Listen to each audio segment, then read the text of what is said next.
का हो सखी? का सखी? का हाल चाल बा? हाल चाल तो सब बढ़िया बा ये बहनी। और तोहरे आदमिया का नाम हो? हमारे अदमिया का? हाँ। अरे बहनी हमारे अदमिया का नाम सुनबू ना तू तो हंसे लगबू हो। सुना। बोला। सैया मिले मोरा झंडू भगवान कसम।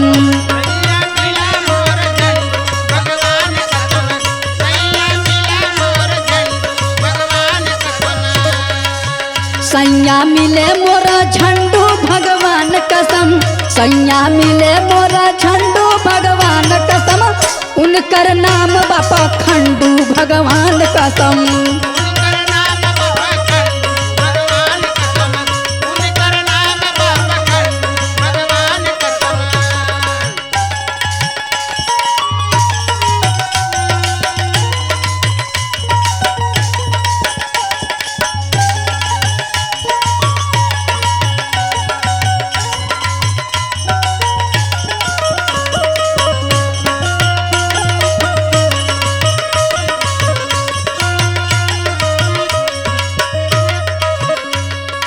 सुन लहलू उनकर नाम? सुनत है हो। और सुना नाम का करीला? बोला। रतिया के 12 बजे सैया के जगवाली।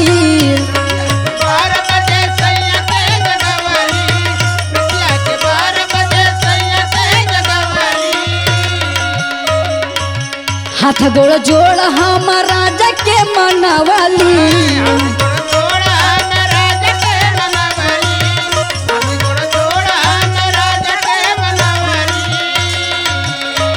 सुनत हूँ ना आधी आधी राती के दोगलऊ के हम जगाईला और बहुत नखरा हमके देखावे ने जल्लू। अच्छा। सुना। रतिया के 12 बजे सैया के जगवाली। हाथ गोड़ जोड़ हम राजा के मनवाली। ऊ तो देखावे काठमांडू भगवान कसम।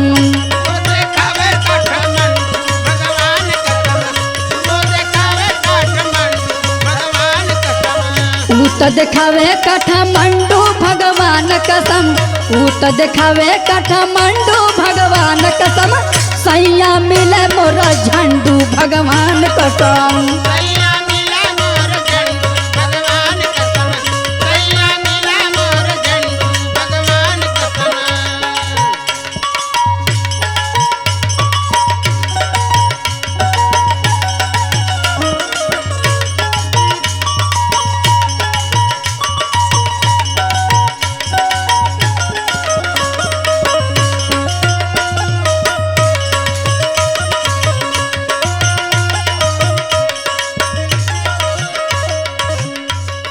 कहो बहनी ऐसन हमें?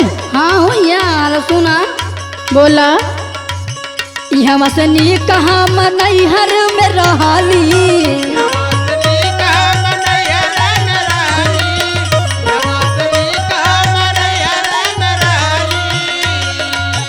कवन विपत दुख नाही हम सहाली।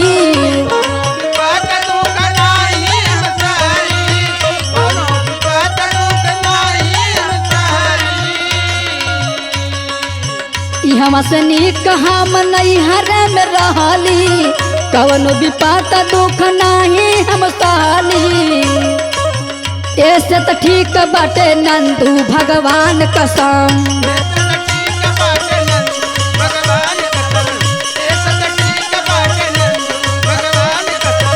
ऐसे तो ठीक बाटे नंदू भगवान कसम। ऐसे तो ठीक बाटे नंदू भगवान कसम। सैया मिले मोरा झंडू भगवान कसम।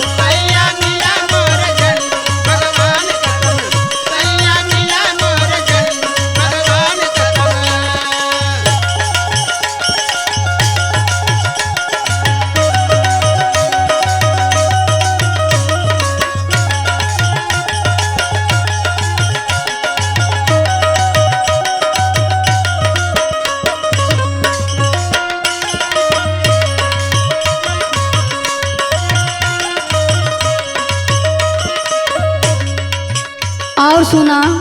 बोला। कि जन गाँव गंवार का बेटहना में ना हाँ। अरे इतना कुल छिनरा हम का बताई हो। हर समाज जब राह चलिला तब हमारी यहाँ दौड़ बोली बोली हाँ तो ये बताओ हम वो गाँव में जाए लायक हैं अब ना जाब। सुना बोला। गाँव के बेटा ना फेंकेले रोज कटिया,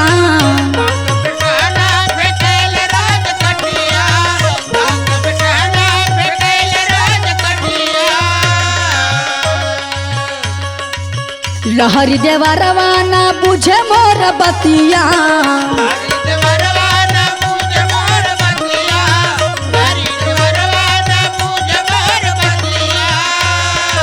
सुनत हो ना। हाँ सुनत है। गाँव के बेटा ना फेंकेले रोज कटिया, लहरी देवा रवाना बुझे मोर बतिया, बुढ़ऊ बने ले लवंडू भगवान कसम,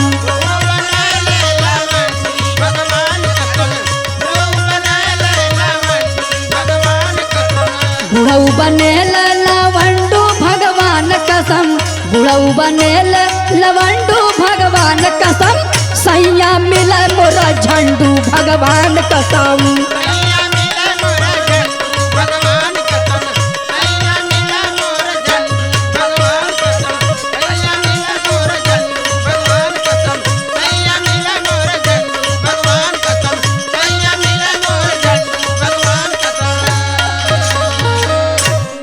सही हो, वैसे हमरो बूढ़वा बा। हाँ